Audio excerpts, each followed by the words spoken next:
स्वागत है आप सभी का एक बार फिर से आपके अपने चैनल सिनेमैट्रिक्स प्रोडक्शंस में। तो आज हम आपके लिए एक ऐसी पिक्चर का रिव्यू लेकर आए हैं जो कि अवेलेबल है अमेज़ॉन प्राइम पे। तो कल रात को मेरे दिमाग में कुछ ऐसा आया कि मुझे लगा कि मुझे कुछ एक हटके पिक्चर देखनी चाहिए। तो मैंने स्क्रॉल करना शुरू किया अमेज़ॉन प्राइम और नेटफ्लिक्स पे। तो मेरी बेवकूफ़ नज़र एक ऐसी पिक्चर पे पड़ी जिसका नाम था वाइवेरियम, जिसका मतलब है एक बंद स्पेस जहाँ पे लोग पेट्स को या जानवरों को बांध के रखते हैं। जैसे कि बहुत बड़ा स्पेस है जो जिसकी बाउंड्री बंद है, लेकिन उस बाउंड्री के अंदर उन्हें खुला महसूस होगा। They can move around, they can roam around, they can do things like that. तो बेसिकली ऐसे कुछ कॉन्सेप्ट की ये पिक्चर थी। एक्चुअली पिक्चर की स्टोरी और ट्रेलर देख के मुझे लगा था कि पिक्चर कुछ खास नहीं होने वाली है, रेटिंग भी बकवासी थी। बट स्टिल मुझे लगा कि जैसी आइजनबर्ग ने ये पिक्चर की है, I mean this guy, I trusted this guy, इसी के भरोसे पे मैंने ये पिक्चर देखना शुरू किया कि एटलीस्ट इस बंदे ने पिक्चर करी है तो शायद कुछ तो ढंग का होगा इसमें, कुछ तो इसने सोचा होगा कि हाँ ये पिक्चर जेन्युइनली या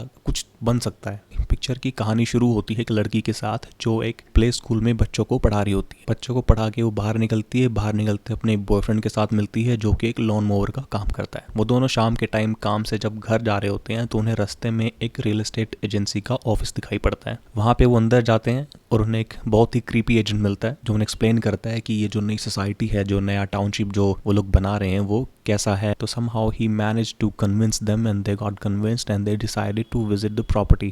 वो उन्हें लेके जाता है एक 9 नंबर बंगले में, पूरे घर का टूर कराता है, लड़के का रूम, लड़की का रूम, मास्टर बेडरूम, सब कुछ दिखाता है उन्हें और उन्हें बोलता है कि पीछे जाके लॉन भी चेक कर लो। लॉन भी बहुत काफ़ी बड़ा एरिया है और वो सारे के सारे जितने भी घर थे उस सोसाइटी में सब के सब एक कलर के थे। हर चीज़ सिमिलर थी, गार्डन से लेके लाइट से लेके अंदर का डिज़ाइन। तो वो पीछे जाते हैं लॉन में देखने, तब तक वो वहाँ से भाग जाता है उन्हें छोड़ के। उन्हें भी थोड़ी राहत मिलती है कि finally now they can leave this creepy area and they can go back to their home. But वहाँ से पिक्चर का असली ट्विस्ट शुरू होता है। जैसे ही वो बाहर निकलने की कोशिश करते हैं उस लोकेलिटी से, सोसाइटी से, वो लोग निकल ही नहीं पाते हैं। घूम फिर के वापस उसी 9 नंबर घर के सामने आके खड़े हो जाते हैं। तो बेसिकली वो भूल भुलैया जैसा बन गया था उनके लिए, जहाँ से उन्हें निकलने का रास्ता ही नहीं मिल रहा था। तो फाइनली दे डिसाइडेड कि अब घर के अंदर जाते हैं, सोते हैं, कल फ्रेश दिमाग के साथ फिर से सोचते हैं क्या होता है। और एक चीज़ जो बिल्कुल बकवास तरीके से दिखाई थी कि यार देखो, जब ऐसी सिचुएशन में जब आप फंसते हो ना, तो पहले तो आप बहुत कोशिश करते हो, आपका दिमाग पढ़ने को हो जाएगा कि यार ये क्या हो गया है, कहाँ फंस गए हैं। ऐसा उनके साथ कुछ था ही नहीं, कोई फ्रस्ट्रेशन नहीं आई, कोई एजिटेशन नहीं आया। ऐसा लगा कि बहुत जल्दी उन लोगों ने अडेप्ट और एक्सेप्ट कर लिया कि यार अब जो है यहीं फंस गए हैं, अब जब निकलेंगे तब निकलेंगे। और उन लोगों के लिए कोई अनजान, कोई एनोनिमस बंदा, पता नहीं कौन कब से आता है, उनकी बेसिक एमेनिटीज़ जो थी घर में सर्वाइव करने की, वो सारी सुबह सुबह उनके घर के सामने रख के चले जाते हैं। खाने पीने की चीज़ें, कपड़े, किचन विचन का सारा सामान रख के चले जाते हैं और उनका जो वेस्ट मटेरियल है वो उठा के लेके चले जाते हैं वापस। ना तो उन्हें ये पता लगता कि कौन सामान रख के जाता है, कौन लेके जाता है। वो सड़क पे खड़े होते हैं, उनकी आंखों के सामने से चीज़ें उठ जाती हैं और उन्हें पता ही नहीं लगता। Poor graphical presentation. और मान लो यार आप देखो, ओपन चीज़ है, वो लोग किसी को फॉलो करते हुए आए हैं, लोकेलिटी में आँख खोल के घुसे हैं, तो उन्हें पता नहीं लगा कि यहाँ से ये कुछ अलग सी चीज़ है। मेज समझ में आता है कि भूल भुलैया बना दी, गलियाँ सब कुछ आइडेंटिकल बना दिया, लेकिन आसमान का कलर ही चेंज है ना, बादल एक सब एक से जैसे छोटे छोटे बॉक्सेस में बादल बने हुए हैं ना, नकली आसमान दिख रहा है। तो वो ट्रांजिशन जो हुआ है, वो ट्रांजिशन बेसलेस और अनरियल था। फिर एक दिन उनके घर के सामने एक बॉक्स आता है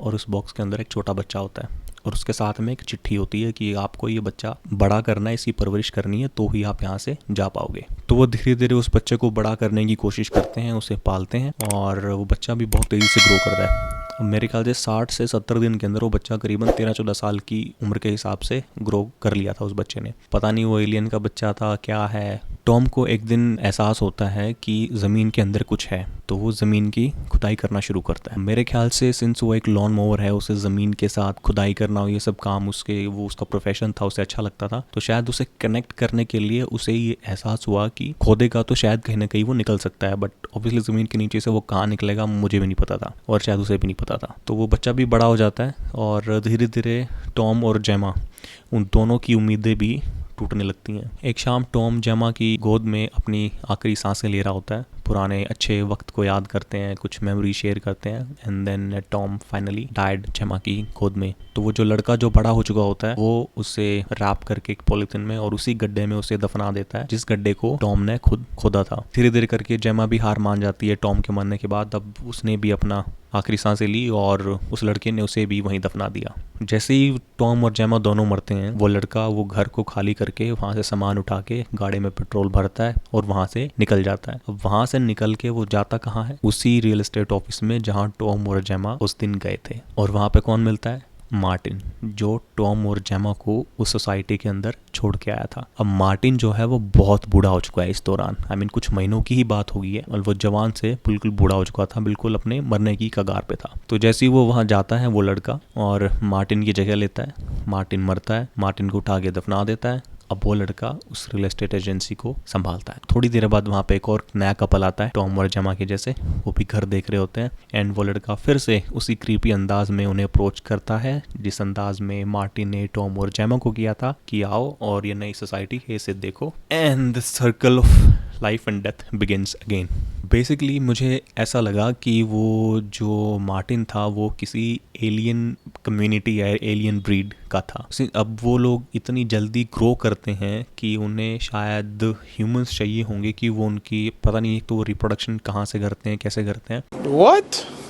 जो बच्चे आते हैं उन्हें उनकी देखभाल करने के लिए, ग्रो करने के लिए शायद उन्हें ह्यूमंस की ज़रूरत हो। तो इसलिए वो लोग नए नए जो कपल्स होते हैं उन्हें अट्रैक्ट करते हैं और उस सोसाइटी में छोड़ के आते हैं। वहीं पे फिर वो अपने बच्चे भेजते हैं ताकि वो उन्हें बड़ा करें। बड़ा करने के बाद वो मर जाएं और फिर वो वापस आके उस ऑफिस को संभाले। सो बेसिकली ये जो सर्कल बना हुआ था उस सर्कल को मेंटेन करने के लिए ये सारा तामझाम रचा हुआ था। तो ये थी भाई बहुत ही बेहुदा पिक्चर थी। ना इसका कोई सिर था, ना कोई पैर था, ना ये समझ में आया वो एलियन थे, ना ये समझ में आया वो इंसान थे, ना ये समझ में आया वो बिल्कुल ही भाई बिल्कुल ही मतलब बिना सिर पैर की बेहुदा बेतुकी पिक्चर बनाई है। मुझे समझ नहीं आता जेसी आइजनबर्ग ने ये पिक्चर क्या सोच के करी थी भाई। तेरी क्या मजबूरी आ गई थी जो ऐसी घटिया बेहुदा पिक्चर करने की जरूरत पड़ी तुझे। तो भाई ये था रिव्यू एक बहुत ही उम्दा दर्जे की बेहुदा फिल्म वाइवेरियम, जिसको सिनेमैट्रिक्स की तरफ से मिलते हैं 5 में से 0 स्टार्स। एक भी नहीं दूंगा इसको मैं, बिल्कुल 0 स्टार्स। इतनी रद्दी फिल्म मैंने अपनी ज़िंदगी में कभी भी नहीं देखी। तो that was the walk through of the film vivarium. अगर आपको एक कहानी सुन के थोड़ी सी भी एक्साइटमेंट हुई है कि ये पिक्चर देखें तो आपको तो मैं कुछ कह नहीं सकता, बट अपना टाइम वेस्ट मत करना। With that note, thank you so much for watching the video, guys. If you like the video, please do hit the like button, subscribe to the channel, and share it with your friends and families as much as you can. And do let me know in the comment box कि अगली कौन सी picture का review करूँ या analysis करूँ या explain करूँ, जो आपको पसंद हो उसका या जो आपको ना पसंद हो उसका। तो I would love to do that as well. Thank you so much again. Thank you so much for watching the video. आपको मिलते हैं अगली वीडियो में। धन्यवाद।